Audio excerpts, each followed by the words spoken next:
शुभ सकाळ सखींनो। आज बनवूया आपण फांदच्या भाजीचे मुटकुळे। बघा हे असे पानं असतात, वेल असतो याचा। ही रानभाजी आहे, ही याच मोसमात मिळतोय, श्रावण महिन्यामध्ये, नंतर काही मिळत नाही। तर भाजी खूप टेस्टी लागते। तर आपण ही धुवून घेतलेली आहे। आता आपण याचे काप करून घ्यायचे, बारीक कापायची। आता हे सर्व आपण कापून घेणार आहे। बघा भाजी आपण ही छान बारीक चिरून घेतलेली आहे। आता यामध्ये आपण बेसन पीठ टाकायचं आहे, एक, कारण आपल्या पानाला किती योग्य आहे असं आहे, कारण याचं काही मोजून माप नसतं। अद्रक, जिरे आणि लसूण कुटलेला, बारीक चिरलेला एक मोठा कांदा घेतलेला आहे आणि कोथिंबीर, चवीनुसार मीठ,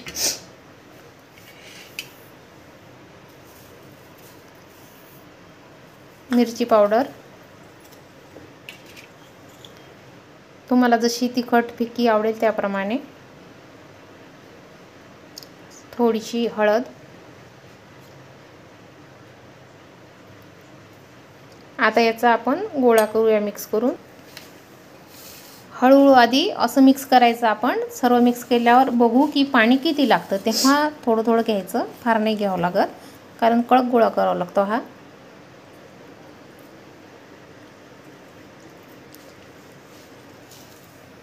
बघा आपण हे भिजवलेलं आहे। आता याचे असे छोटे छोटे मुटकुळे करायचे।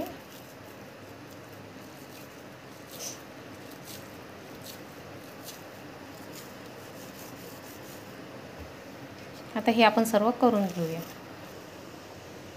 बघा आपले सर्व मुटकुळे आपण बनवून घेतलेले आहे।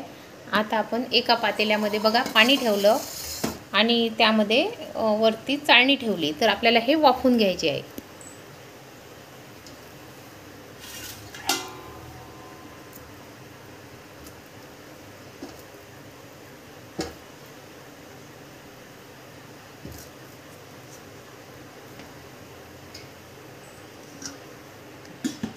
तर एक 20 मिनिटं आपण याला फुल गॅसवर वाफवून घेऊ।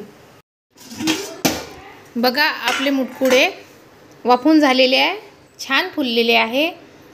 आता हे आपण थंड करूया आणि फ्राय करूया। तुम्ही असे सुद्धा खाऊ शकता। तर आता आपण हे एका प्लेटमध्ये काढून घेऊया। असं हाताने याचा चुरा करायचा, मोकळं मोकळं करायचं हे। बघा कढईमध्ये आपण तेल ठेवलेलं आहे। आता त्यामध्ये थोडीशी मोहरी टाकूया। छान तळतळली की आपण आपले मुटकुळे जे मोकळे केलेले आहेत ते फ्राय करूया।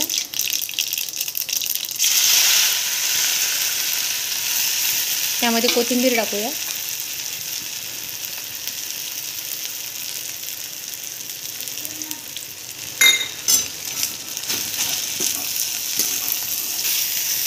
बस 1-2 मिनिटच फ्राय करायचं आहे।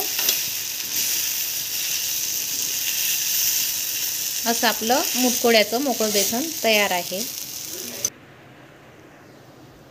बघा आपले मुटकुळे आणि मुटकुळ्याचंच मोकळं बेसन दोन्ही सुद्धा आपले तयार आहे। तर आपण मुटकुळा बघा छान फुललेला आहे।